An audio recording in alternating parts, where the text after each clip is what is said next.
குடியுரிமை திருத்த சட்டத்திற்கு எதிர்ப்பு தெரிவித்து சென்னை சேப்பாக்கத்தில் அமைந்துள்ள மாநில கல்லூரி வளாகத்தில் இந்திய மாணவர் சங்கம் சார்பில் ஆர்ப்பாட்டம் நடைபெற்றது.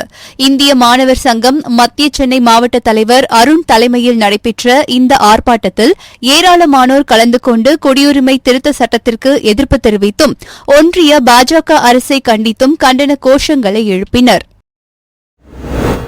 சேலம் கோட்டை மைதானத்தில் புதிய மோட்டார் வாகன சட்டத்தை திரும்பப் பெறக் கோரியும் 60 வயதான ஓட்டுநர்களுக்கு ஓய்வூதியம் மாதம் 6000 ரூபாய் வழங்கிடக் கோரியும் ஆட்டோ சாலை போக்குவரத்து தொழிலாளர்களுக்கு வரி இல்லாமல் மானிய விலையில் பெட்ரோல் டீசல் வழங்க நடவடிக்கை எடுக்க வேண்டும் உள்ளிட்ட கோரிக்கைகளை வலியுறுத்தி சேலம் மாவட்ட ஏஐடியுசி ஆட்டோ சாலை போக்குவரத்து தொழிலாளர் சங்கம் சார்பில் கண்டன ஆர்ப்பாட்டம் நடைபெற்றது. மாவட்ட பொதுச் செயலாளர் முருகன் தலைமையில் நடைபெற்ற ஆர்ப்பாட்டத்தில் திரளான ஆட்டோ ஓட்டுநர்கள் கலந்து கொண்டனர். திருச்சி மாவட்டம் மணப்பாறை அடுத்த காட்டுப்பட்டி கனகராஜ் என்பவருக்கு சொந்தமான 60 அடி ஆழமுள்ள விவசாய கிணற்றில் அடையாளம் தெரியாத சுமார் 60 வயது மதிக்கத்தக்க மூதாட்டி ஒருவர் இறந்த நிலையில் மிதந்துள்ளார். இதனை கண்ட அப்பகுதி மக்கள் இதுகுறித்து மணப்பாறை காவல்துறையினருக்கு தகவல் தெரிவித்தனர். பின்னர் சம்பவ இடத்திற்கு வந்த மணப்பாறை காவல் ஆய்வாளர் குணசேகரன் தலைமையிலான போலீசார் ஜிஎன்ஆர் மீட்புக் குழுவினர் உதவியுடன் இறந்த மூதாட்டி உடலை கயிறு கட்டி மீட்டு உடற்கூறு ஆய்வுக்காக மணப்பாறை அரசு மருத்துவமனைக்கு அனுப்பி வைத்தனர். பின்னர் இதுகுறித்து வழக்கு பதிவு செய்து இறந்தவர் யார், இது கொலையா தற்கொலையா என விசாரணை மேற்கொண்டு வருகின்றனர். திண்டுக்கல் மாவட்டம் கொடைக்கானல் மலைப்பகுதியில் யானை மனித மோதல்கள் மற்றும் வனவிலங்குகள் மனித மோதல்களை தவிர்ப்பதற்காக அந்த பகுதிகளில் பணியாற்றும் வன பணியாளர்கள் மற்றும் வனத்துறையினருக்கு ஒரு நாள் பயிற்சி அளிக்கப்பட்டது. கொடைக்கானல் வனத்துறை காலநிலை மாற்றத்திற்கான தமிழ்நாடு உயிர்பன்மை பாதுகாப்பு பசுமையாக்கல் திட்டத்தின் கீழ் இந்த பயிற்சி அளிக்கப்பட்டது. கொடைக்கானல் வனக்கோட்டத்தை சேர்ந்த அனைத்து வனச்சரகங்களில் இருந்தும் வனத்துறையினர் இந்த பயிற்சியில் கலந்து கொண்டார்கள். ஓசை அமைப்பை சேர்ந்த ஓசை காளிதாஸ், கால்நடைத்துறை டாக்டர் மனோகரன், ஆனைமலை புலிகள் காப்பக பயாலஜிஸ்ட் பீட்டர் உள்ளிட்ட பலர் வனத்துறையினருக்கு யானை மனித மோதல்களை தவிர்த்து வனத்துறையினரை பாதுகாப்பது எப்படி, மக்களை பாதுகாப்பது எப்படி என பயிற்சிகளை வழங்கினர். மகளிர் தினத்தை ஒட்டி சென்னை திருவொற்றியூரில் உள்ள தனியார் திருமண மண்டபத்தில் திருவொற்றியூர் மேற்கு பகுதி திமுக மகளிர் அணி ஏற்பாட்டில் மகளிருக்கான இலவச மருத்துவ முகாம் நடைபெற்றது. திருவொற்றியூர் மேற்கு பகுதி செயலாளர் அருள்தாசன் தலைமையில் நடைபெற்ற இம்மருத்துவ முகாமில் மாதவரம் சட்டமன்ற உறுப்பினர் சுதர்சனம் கலந்து கொண்டு மருத்துவ முகாமை தொடங்கி வைத்து மகளிருக்கு நலத்திட்ட உதவிகளையும் வழங்கினார். சேலம் மாவட்டம் ஆத்தூர் அருகே உள்ள மணிவிழுந்தான் ஊராட்சிக்கு உட்பட்ட முட்டல் பூமரத்துப்பட்டி கிராமத்தில் பல ஆண்டுகளாக பேருந்து வசதி இல்லாததால் பொதுமக்கள் மிகுந்த சிரமத்திற்கு உள்ளாகி வந்தனர்.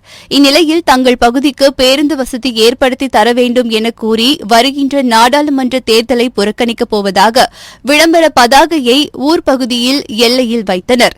இதுகுறித்த செய்தி வெளியான நிலையில் பேருந்து வசதியை ஏற்படுத்த மாவட்ட நிர்வாகம் நடவடிக்கை எடுத்தனர். அதன்படி ஆத்தூர் நகர பேருந்து நிலையத்திலிருந்து மணிவிழுந்தான் வழியாக முட்டாள் பூமரத்துப்பட்டி கிராமத்திற்கு நகர பேருந்தை போக்குவரத்துத்துறை அமைச்சர் கொடியசைத்து துவக்கி வைத்தார். பின்னர் முட்டல் பகுதியில் இருந்து பூமரத்துப்பட்டி கிராமத்திற்கு பேருந்தில் பயணம் செய்தார். அவருடன் மாவட்ட வருவாய் அலுவலர் மேனகா, போக்குவரத்துத்துறை அதிகாரிகள், அரசு அதிகாரிகள், திமுக நிர்வாகிகள் என பலர் பேருந்தில் பயணம் செய்தனர். உலக கண் நீரழுத்த நோய் தினத்தை முன்னிட்டு விருதுநகர் மாவட்டம் ராஜபாளையம் காந்தி சிலை ரவுண்டானாவில் கிருஷ்ணன் கோவிலில் சங்கரா கண் மருத்துவமனை சார்பில் கண்ணொளி குறித்த விழிப்புணர்வு பேரணி நடைபெற்றது. இப்பேரணியை மாவட்ட ஆட்சியர் ஜெயசீலன் கொடியசைத்து துவக்கி வைத்தார். இந்த பேரணியில் ராஜபாளையம் மற்றும் கிருஷ்ணன் கோவில் பகுதியைச் சேர்ந்த தனியார் கல்லூரி மாணவ மாணவிகள் கலந்து கொண்டு விழிப்புணர்வு பதாதைகளை கையில் ஏந்தி விழிப்புணர்வு கோஷமிட்டு சென்றனர். திருச்சி மாவட்டம் சமயபுரம் அருகே மேலவாளடி பகுதியில் சமயபுரம் போலீசார் ரோந்து பணியில் ஈடுபட்டிருந்தனர். அப்போது சந்தேகத்திற்குரிய வகையில் மூட்டைகளை ஏற்றி வந்த லாரியை நிறுத்தி விசாரணை செய்ததில் லாரியில் தவிடு மூட்டை இருப்பதாக ஓட்டுநர் தெரிவித்தார். இருப்பினும் சந்தேகமடைந்த போலீசார் லாரியில் உள்ள மூட்டைகளை ஆய்வு செய்வதற்குள் ஓட்டுநர் லாரியை எடுத்துக்கொண்டு வேகமாக புறப்பட்டு சென்றார். உடனடியாக போலீசார் பின்தொடர்ந்து லாரியை விரட்டி சென்று மேலவாளாடி ரயில்வே பாலம் அருகே மடக்கி பிடித்து லாரியில் வந்த 3 பேரை பிடித்து விசாரணை மேற்கொண்டனர். இதில் லாரியை ஓட்டி வந்தவர் மண்ணச்சநல்லூர் அருகே உள்ள எதுமலை பகுதியைச் சேர்ந்த கிருஷ்ணமூர்த்தி, வடக்குப்பட்டியைச் சேர்ந்த வேலு மற்றும் ஐயம்பாளையம் பகுதியைச் சேர்ந்த அர்ஜுன் என்பதும் ரேஷன் அரிசி மூட்டைகளை கடத்தி சென்றதும் தெரியவந்தது. இதனை அடுத்து 5 டன் ரேஷன் அரிசி மற்றும் கடத்தலுக்கு பயன்படுத்திய லாரியை பறிமுதல் செய்தனர். மேலும் கடத்தலில் ஈடுபட்ட 3 பேரையும் கைது செய்து திருச்சி உணவுப் பொருள் கடத்தல் தடுப்பு பிரிவு போலீசாரிடம் ஒப்படைத்தனர்.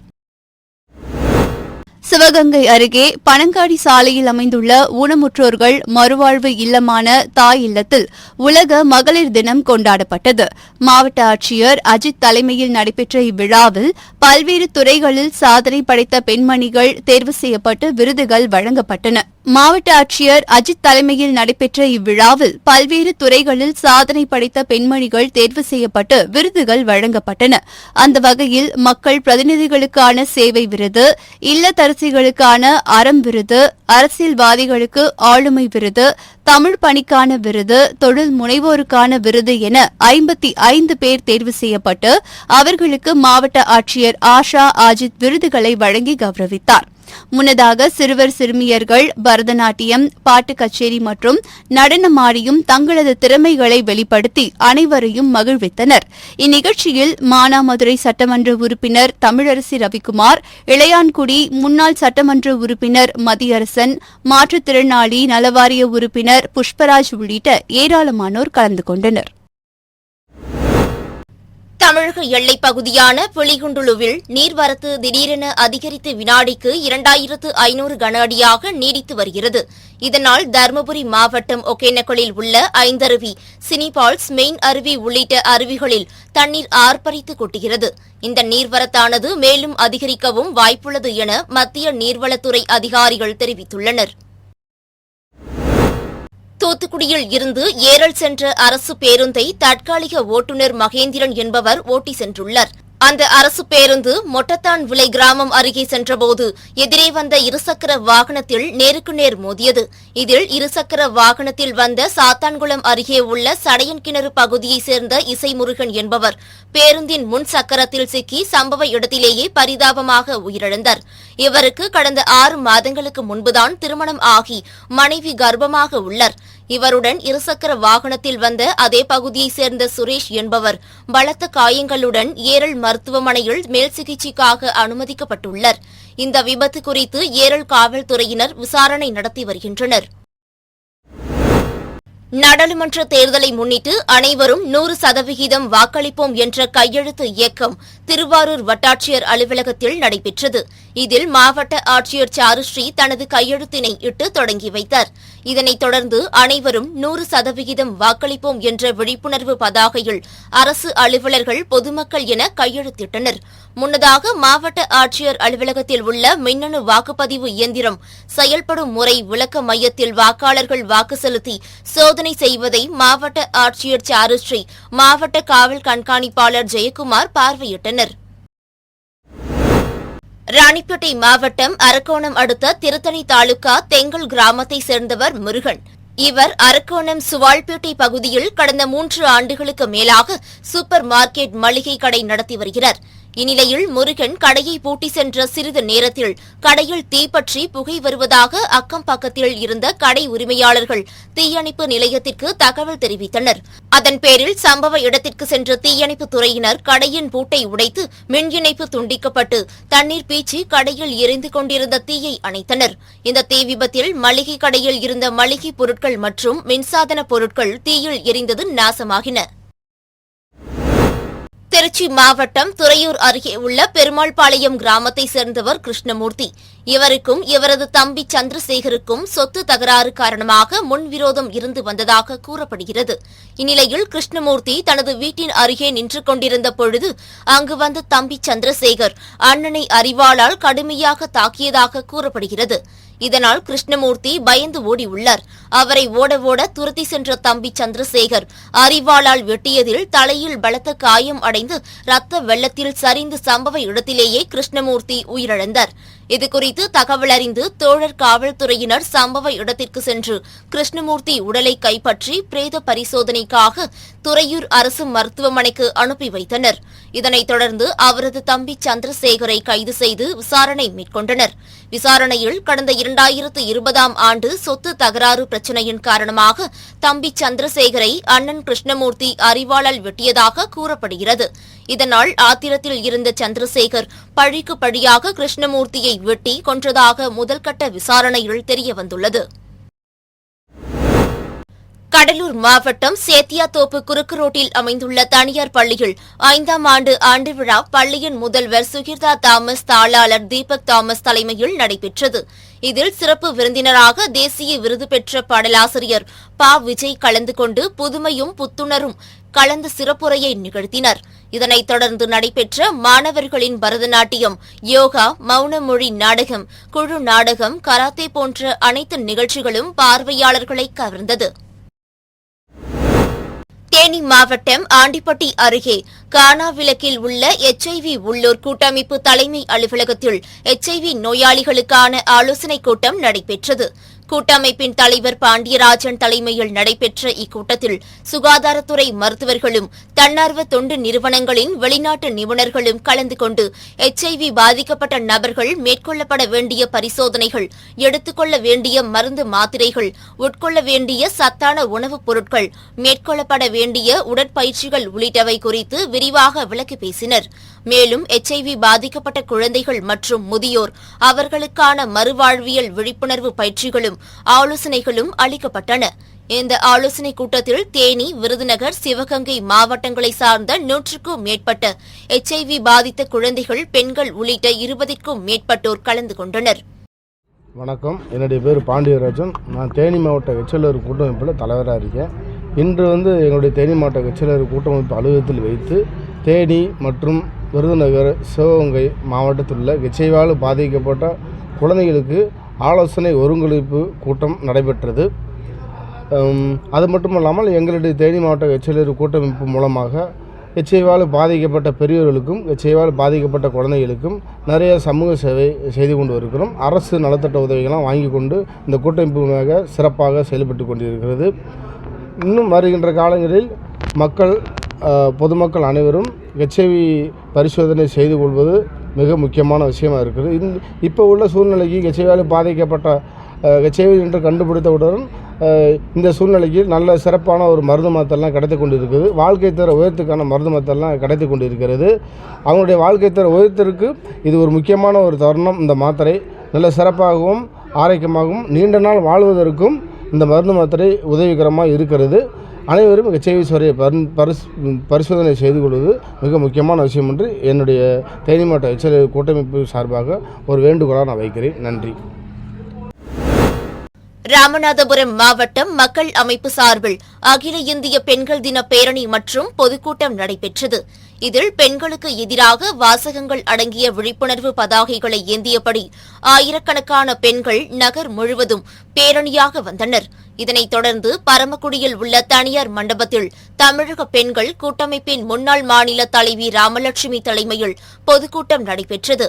இந்நிகழ்வில் பெண்களின் கலை நிகழ்ச்சிகளான ஆட்டம், பாட்டம், கும்மியாட்டத்துடன் நடைபெற்றது. இந்நிகழ்ச்சியில் சிறப்பு விருந்தினராக ராமநாதபுரம் சட்டமன்ற உறுப்பினர் நவாஸ்கனி கலந்து கொண்டு பேசினர். அப்போது 3வது முறையாக பாஜக ஆட்சிக்கு வந்தால் 100 நாள் வேலை திட்டம் முழுவதுமாக நிறுத்தப்படும் என்று கூறினர். கிராமப்புற வேலைவாய்ப்பு திட்டத்தை, அந்த 100 நாள் வேலைவாய்ப்பு திட்டத்தை, 100 நாள் வேலை உறுதியளிப்பு திட்டத்தை உருவாக்கினார்கள்.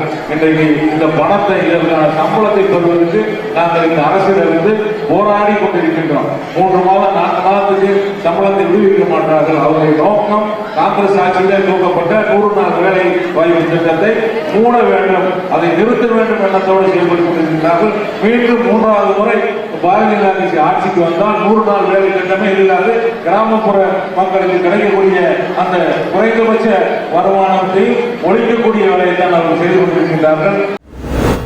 நீலகிரி மாவட்டத்தில் சமீப காலமாக இரவு வேளையில் அதிக பனிப்பொழிவும் பகல் வேளையில் அதிக வெயிலும் காணப்படுவதால் வனப்பகுதிகள் காய்ந்து காணப்படுகிறது. இந்நிலையில் குன்னூர் அருகே உள்ள ஃபாரஸ்டேல் பகுதியில் தனியார் தோட்டத்தினை சுத்தம் செய்த தொழிலாளர்கள் அதனை தீயிட்டு எரித்துள்ளனர். அந்த தீயானது அருகில் உள்ள வனப்பகுதியில் பரவியதால் வனப்பகுதியில் தீ மளமளவென பற்றி எரிந்தது. இதுகுறித்து தகவல் அறிந்த குன்னூர் வனத்துறையினர் மற்றும் தீயணைப்புத் துறையினர் காட்டுத் தீயை அணைக்கும் பணியில் தீவிரம் காட்டி வருகின்றனர். மேலும் தீ பரவி உள்ள பகுதி கற்பூரம் மற்றும் பைன் மரங்கள் அதிகம் காணப்படும் பகுதி என்பதால் தீயை கட்டுக்குள் கொண்டுவர தாமதமாகும் என்று கூறப்படுகிறது.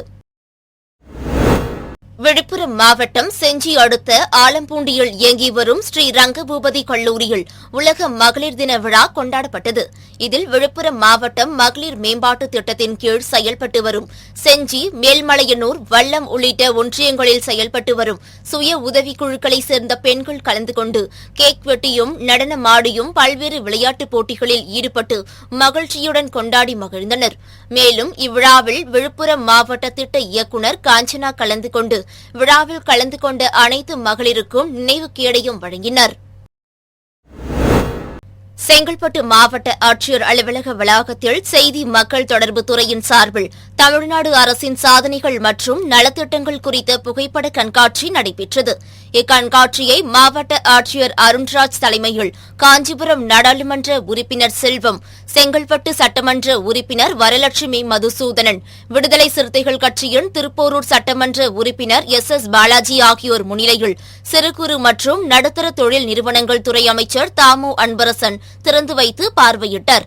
இந்நிகழ்ச்சியில் கூடுதல் ஆட்சியர் செல்வி அனாமிகா ரமேஷ், அரசு அலுவலர்கள், பள்ளி ஆசிரியர்கள், மாணவர்கள் மற்றும் பொதுமக்கள் பலர் கலந்து கொண்டனர். செங்கல்பட்டு மாவட்டம் மாமல்லபுரத்தில் வீட்டு வசதி மற்றும் நகர்ப்புற வளர்ச்சித்துறை சார்பாக சென்னை பெருநகர் வளர்ச்சி குழுமம் மேம்பாட்டு நிதியின் கீழ் 90 கோடி 50 லட்சம் ரூபாய் மதிப்பீட்டில் புதிய பேருந்து நிலையம் அமைப்பதற்கான பூமி பூஜை நிகழ்ச்சி நடைபெற்றது. இந்நிகழ்ச்சியில் சிறப்பு அழைப்பாளராக சிறு குறு மற்றும் நடுத்தர தொழில் நிறுவனங்களின் துறை அமைச்சர் தாமோ அன்பரசன் கலந்து கொண்டு அடிக்கல் நாட்டி பேருந்து நிலையம் அமைவதற்கான பணியை துவக்கி வைத்தார். இந்நிகழ்ச்சியில் செங்கல்பட்டு மாவட்ட ஆட்சியர் அருள்ராஜ், காஞ்சிபுரம் நாடாளுமன்ற உறுப்பினர் செல்வம், விடுதலை சிறுத்தைகள் கட்சியின் திருப்போரூர் சட்டமன்ற உறுப்பினர் எஸ் பாலாஜி ஆகியோர் கலந்து கொண்டனர். தமிழ்நாடு அரசு அனைத்து செவிலியர் சங்கத்தின் சார்பில் பல்வேறு கோரிக்கைகளை வலியுறுத்தி திருவாரூர் மாவட்ட ஆட்சியர் அலுவலகம் முன்பு ஆர்ப்பாட்டம் நடைபெற்றது. மாநில நிர்வாகக் குழு உறுப்பினர் கண்ணன் தலைமையில் நடைபெற்ற இந்த ஆர்ப்பாட்டத்தில் 50க்கும் மேற்பட்ட செவிலியர்கள் கலந்து கொண்டு செவிலியர்களுக்கு நேர்மையான முறையில் பணியிட மாறுதல் கலந்தாய்வினை நடத்திட வேண்டும், பொது சுகாதாரம் மற்றும் நோய் தடுப்பு மருத்துவத்துறை கீழ் பணிபுரியும் செவிலியர்களுக்கு கட்டாய பணியிட மாறுதல் கலந்தாய்வு உத்தரவினை ரத்து செய்திட வேண்டும், ஒப்பந்த செவிலியர்களை பணியினை நிரந்தரம் செய்திட வேண்டும் உள்ளிட்ட பல்வேறு கோரிக்கைகள் வலியுறுத்தி கோஷங்களை எழுப்பினர். மகளிர் உரிமைத் தொகை குறித்து விமர்சித்த பாஜக மகளிர் அணி செயலாளர் குஷ்பு மற்றும் பாஜக மாநில தலைவர் அண்ணாமலை ஆகியோரை கண்டித்து தூத்துக்குடி மாவட்டம் ஆழ்வார் திருநகரில் திமுகவினர் ஆர்ப்பாட்டத்தில் ஈடுபட்டனர். அப்போது பாஜக மகளிர் அணி செயலாளர் குஷ்புவையும் மாநில தலைவர் அண்ணாமலையையும் கண்டித்து அவர்களுக்கு எதிராக கோஷங்களை எழுப்பினர். பின்னர் அவர்களது உருவப்படங்களை எரித்து கண்டனத்தை தெரிவித்தனர். வரும் நாடாளுமன்ற தேர்தலில் அனைவரும் வாக்களிக்க வேண்டும், வாக்குக்கு பணம் பெறக்கூடாது என்பதை வலியுறுத்தி சிவகங்கை மாவட்டம் காரைக்குடி அழகப்பா பல்கலைக்கழகத்தில் இருந்து வாக்காளர் விழிப்புணர்வு மாரத்தான் போட்டி நடைபெற்றது. நகரின் முக்கிய வீதிகள் வழியாக நடைபெற்ற இந்த மாரத்தான் போட்டியினை காரைக்குடி ஏஎஸ்பி ஸ்டாலின் கொடியை அசைத்து துவக்கி வைத்தார். இதில் தேவக்கோட்டை கோட்டாட்சியர் பால்துரை, அழகப்பா பல்கலைக்கழக துணைவேந்தர் ரவி கலந்து கொண்டனர். இந்த மாரத்தான் போட்டியில் 100க்கும் மேற்பட்ட கல்லூரி மாணவ மாணவிகள் பங்கேற்றனர். மகளிர் உரிமை தொகை குறித்து விமர்சித்த பாஜக மகளிர் அணி செயலாளர் குஷ்புவை கண்டித்து விருதுநகர் மாவட்ட ஆட்சியர் அலுவலகம் முன்பாக திமுக மகளிர் அணி சார்பில் ஆர்ப்பாட்டம் நடைபெற்றது. ஒன்றிய பெருந்தலைவர் சுமதி ராஜசேகர் தலைமையில் மகளிர் அணி நிர்வாகிகள் கலந்து கொண்டு குஷ்பு புகைப்படத்தினை தீயிட்டு எரித்து தங்களது கண்டனத்தை தெரிவித்தனர். இதனால் அப்பகுதியில் சிறிது நேரம் பரபரப்பு ஏற்பட்டது. செங்கல்பட்டு மாவட்டம் ஊரப்பாக்கம் அடுத்த காரணை புதுச்சேரி அரசு உயர்நிலைப் பள்ளியில் 10ஆம் வகுப்பு பொதுத் தேர்வு எழுதும் 120 மாணவ மாணவிகளுக்கு மாவட்ட பத்திரிகையாளர்கள் நலசங்கம் சார்பில் கல்வி உபகரணங்கள் வழங்கும் நிகழ்ச்சி நடைபெற்றது. பள்ளி தலைமை ஆசிரியர் ராமகிருஷ்ணன் தலைமையில் நடைபெற்ற இந்நிகழ்ச்சியில் காரணை புதுச்சேரி ஊராட்சி மன்ற தலைவர் நளினி ஜெகன் கலந்து கொண்டு மாணவ மாணவிகளுக்கு ஜாமெண்ட்ரி பாக்ஸ், பேனா ஆகியவற்றை வழங்கினர். இந்நிகழ்ச்சியில் மாவட்ட பத்திரிகையாளர்கள் நலசங்கத்தின் நிறுவன தலைவர் தனசேகரன், செயலாளர் பார்த்திபன், பொருளாளர் லோகநாதன் உள்ளிட்ட பலர் கலந்து கொண்டனர். தூத்துக்குடி முத்தையாபுரம் வடக்கு தெரு கேடிகே பள்ளி அருகில் இருவர் ஆட்டோவில் வைத்து கஞ்சா விற்பனை செய்து கொண்டிருப்பதாக முத்தையாபுரம் போலீசாருக்கு ரகசிய தகவல் கிடைத்தது. இதனைத் தொடர்ந்து சம்பவ இடத்திற்கு சென்ற போலீசார் அவர்களை சுற்றி வளைத்தபோது இருவரும் கையில் மறைத்து வைத்திருந்த கத்தியை காட்டி மிரட்டியுள்ளனர். இதனையடுத்து போலீசார் அவர்களிடம் மடக்கி பிடித்து ஆட்டோவில் சோதனை செய்தபோது கஞ்சா இருப்பது தெரியவந்தது. பின்னர் 300 கிராம் கஞ்சாவை ஆட்டோவுடன் சேர்த்து பறிமுதல் செய்து கஞ்சா விற்பனையில் ஈடுபட்ட முத்துக்குமார் மற்றும் முத்துராஜ் ஆகியோரை கைது செய்து விசாரணை மேற்கொண்டு வருகின்றனர். ராணிப்பேட்டை மாவட்டம் அரக்கோணம் காந்தி நகரை சேர்ந்தவர் ஜெயராமன். இவரது மகன் பாலாஜி சென்னையில் உள்ள தனியார் நிறுவனத்தில் பணியாற்றி வந்தார். இந்நிலையில் தனது பிறந்தநாளை கொண்டாடுவதற்காக பாலாஜி சென்னையில் இருந்து அரக்கோணம் வந்துள்ளார். பின்னர் தனது பிறந்தநாளை கொண்டாடிவிட்டு இரவு 9 மணியளவில் நண்பருடன் இரவு காட்சி சினிமாவிற்கு சென்று வருவதாக கூறி சென்றவர் இன்று காலை ஜேபீம் நகர் பகுதியில் மரத்தில் தூக்கில் தொங்கிய நிலையில் சடலமாக கண்டெடுக்கப்பட்டார். இதுகுறித்து தகவல் அறிந்து அரக்கோணம் நகர காவல்துறையினர் சம்பவ இடத்திற்கு சென்று இறந்த இளைஞர் பாலாஜியிடம் சடலத்தை கைப்பற்றி பிரேத பரிசோதனைக்காக அரக்கோணம் அரசு மருத்துவமனைக்கு அனுப்பி வைத்து வழக்கு பதிவு செய்து கொலையா தற்கொலையா என விசாரணை நடத்தி வருகின்றனர்.